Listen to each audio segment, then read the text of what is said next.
আসসালামু আলাইকুম। যে কোনো ভর্তি পরীক্ষা সেটা হতে পারে ইঞ্জিনিয়ারিং, মেডিকেল কিংবা ভার্সিটি, একটা মাত্র টিপস যদি কেউ আমার কাছে চায় যে ভাইয়া একটা টিপস দেন যেটা ফলো করলে আমি চান্স পাবো, সেই একটা টিপস হবে ভাইয়া বেশি বেশি পরীক্ষা দেয়া।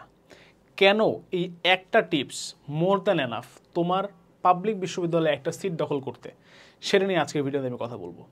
আমি আকিব আহমেদ প্রত্যেক পড়াশোনা করছি ঢাকা বিশ্ববিদ্যালয়ের ট্রিপল ডিপার্টমেন্টে। তাহলে চলো জেনে নিই কেন অ্যাডমিশন টাইমে বেশি বেশি পরীক্ষা দেয়া তোমাকে একটা সিট দখল করতে সাহায্য করতে পারে। Let's start. First of all, তুমি যখন একটা পরীক্ষা দিচ্ছ তখন কিছু পূর্ব শর্ত আছে। শুধু পরীক্ষা দিলেই হবে না, পরীক্ষা দেওয়ার আগে এবং পরীক্ষা দেওয়ার সময় এবং পরীক্ষা দেওয়ার পরে তিনটা কাজ করতে হবে। এক, পূর্ণাঙ্গ প্রস্তুতি নিয়ে পরীক্ষা দিতে হবে।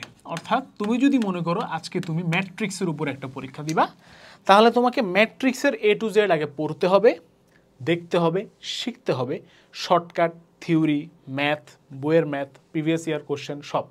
দেন তুমি পরীক্ষাটা দিবা। প্রস্তুতি মাস্ট এনশিওর করতে হবে। প্রস্তুতি না নিয়ে শুধু পরীক্ষা দিলে লাভ নাই। গেল।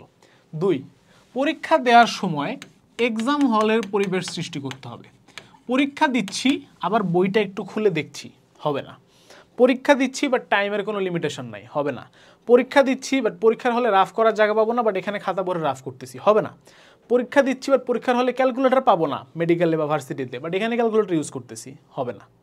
বুঝতে পারছি। পরীক্ষা দিচ্ছি বুয়েটের জন্য ইঞ্জিনিয়ারিং প্রিপারেশন, বাট এই 4 আঙ্গুল জায়গার মধ্যে প্র্যাকটিস করতেছি না, 3 মিনিটে অঙ্ক প্র্যাকটিস করতেছি না, হবে না। পরীক্ষার সময় এক্সাম হলে যেই যেই সিচুয়েশন তুমি ফেস করতেছো সেগুলো তোমাকে ফিল করতে হবে, মাস্ট।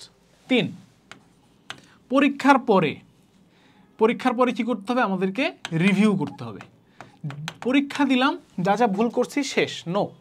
পরীক্ষা দিলাম, যা যা ভুল করছি ওই টপিকগুলো আবার পড়া, ওই ম্যাথগুলো আবার দেখা যাচ্ছে কি ভুল করছিলাম, দেখি তো কেন ভুল করছিলাম, সেগুলোকে পরের বার কীভাবে সংশোধন করবো, এগুলো পারলে একটা ডায়েরিতে বা নোটবুকে লিখে রাখা যে এই ভুল হয়েছে, এগুলো। যদি তুমি এই 3টা স্ট্র্যাটেজি স্টেপ ফলো করো, দেন পরীক্ষা দেওয়া তোমার জন্য সার্থক হবে এবং বেশি বেশি পরীক্ষা দিয়েই তুমি একটা সিট দখল করতে পারবা। এবার আসি কী কী লাভ। এইভাবে আমরা পরীক্ষা দিব, পরীক্ষা দিলে কী কী লাভ। এক, প্রপার রিভিশন। মানে তুমি যখন, এটা আমরা সবাই জানি যে পরীক্ষা ছাড়া পড়া হয় না, তাই না? যখন তুমি কলেজ লাইফে ছিলে, তুমি চিন্তা করে দেখো তো, যখন তোমার কলেজে একটা পরীক্ষা হইতো, ষান্মাসিক পরীক্ষা বা ইয়ার ফাইনাল, তখন তুমি কি পড়াটাই না দিতা, এবং তখন যে পরিমাণ রিভিশন হইতো, সারা বছর কিন্তু সেই পরিমাণ রিভিশন হইতো না। তখন যে পরিমাণ এফোর্ট তুমি দিতা, সারা বছর কিন্তু এই পরিমাণ এফোর্ট তুমি দিতা না। তো তুমি যখন একটা পরীক্ষাকে সিরিয়াসলি বাসায় বসে দিচ্ছ, তখন তুমি একটা প্রপার রিভিশন করতেছো, ওই টপিকে যত ধরনের প্রশ্ন সম্ভব তুমি সেগুলোর জন্য প্রস্তুতি নিচ্ছ। সুতরাং মেইন পরীক্ষার আগেই তোমার একটা প্রপার রিভিশন হয়ে যাচ্ছে অটোমেটিক্যালি। গেল। 2 নম্বর পয়েন্ট, ভুল সংশোধন। যেটা বলছি যে ভাইয়া পরীক্ষা দেওয়ার পর আমরা এক্সামটা রিভিউ করব, আমাদের সলিউশনগুলোকে রিভিউ করবো, অ্যান্সারগুলোকে রিভিউ করব। মনে রাখবা, অ্যাডমিশনে দেয়ার ইজ নোবডি যে বুয়েটের জন্য ফিট, মেডিকেলের জন্য fit. Everybody is in some kind of equal position, 19-20।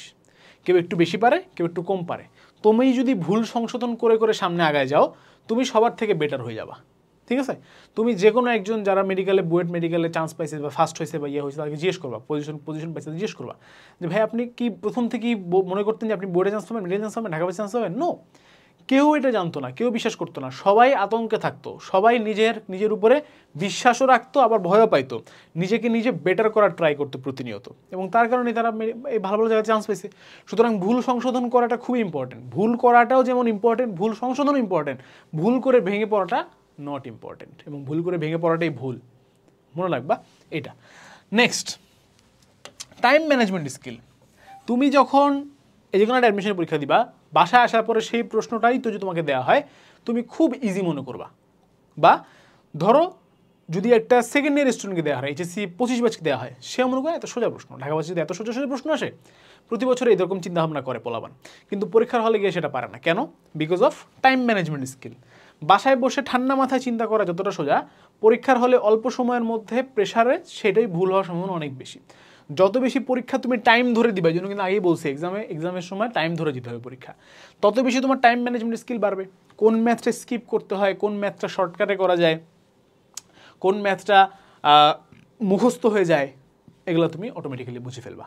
সুতরাং টাইম ম্যানেজমেন্ট স্কিল ইমপ্রুভ করার জন্য পরীক্ষা দেওয়ার কোনো বিকল্প নাই।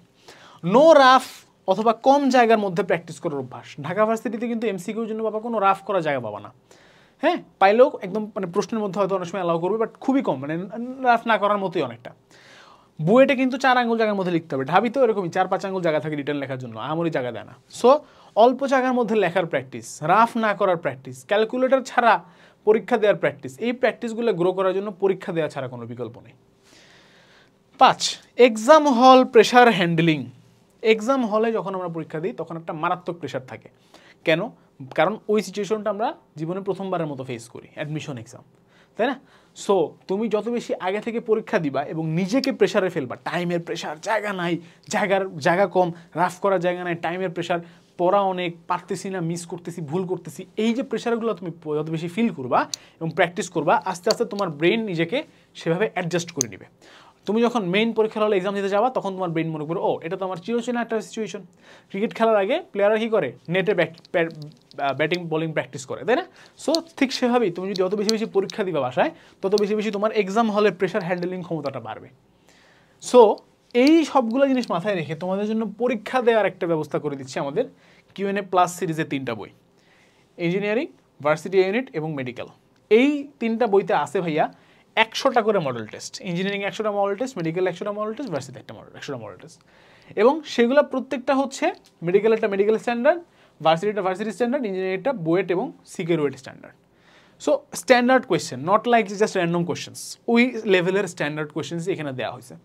এবং এটা নিজেকে যাচাই করার জন্য একটা বেস্ট ওয়ে। তোমার কাছে যদি এই 1 সেট বই থাকে, 1 সেট বই বলতে একটা বই থাকে এবং 100 সেট প্রশ্ন থাকে, নিঃসন্দেহে তুমি নিজেকে যাচাই করতে পারবা, ভুল সংশোধন করতে পারবা এবং এই জিনিসগুলো তোমার সাথে ঘটবে এবং পরীক্ষায় খুব ভালো রেজাল্ট করতে পারবা, অ্যাডমিশনেও তোমার চান্স নিশ্চিত হবে।